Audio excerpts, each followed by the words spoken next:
Sizlar bilan o'qishga tayyorlanamiz. Menga juda ham ko'p keladigan savollardan bittasi qattiq o'qiysiz, ishga ketyapman deysiz, qattiq o'qishingizni aytmaysiz deysizlar. Sizlarga qaysi o'qishda o'qishim haqida gapirib beraman. Oldin shu zakaz qilgan oynamni sizlarga ko'rsatib ketmoqchi edim. Shunaqa udobni xohlagan joylarga ko'tarib olib qo'ysanglar bo'ladi. Narxi ham shunaqa arzon qizlar. Atigi 1 million. Moda akademiyasi dizaynerlik sohasida o'qiyman. Hozir o'qishga ketyapman. Undan oldin yeyishga narsa oldim, uyda ovqatlanmadim. Kechga quvvatganim uchun Yandex o'zida yevardim.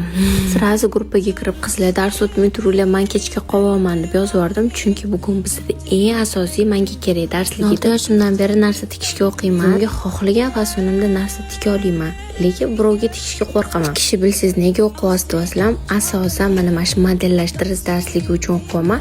Darslarimni tezda qilib oldim. Sinfda eng ko'p gapiradigan qizman bo'lsam ham, hamma ishlarimni erta bitirib chiqib ketaman. Shunaqa opacham bilan o'zimga chug'ul olib, Yandex chaqirib uyga ketdim. Uyga charchab kelganim uchun unaqa ko'p ish qila olmadim. Ozgina uydagilar bilan o'tirib biroz kitob o'qidim va makiyaj qilganimdan foydalanib TikTok oldim. Vlog sizga yoqqan bo'lsa, menga obuna bo'lishni unutmang.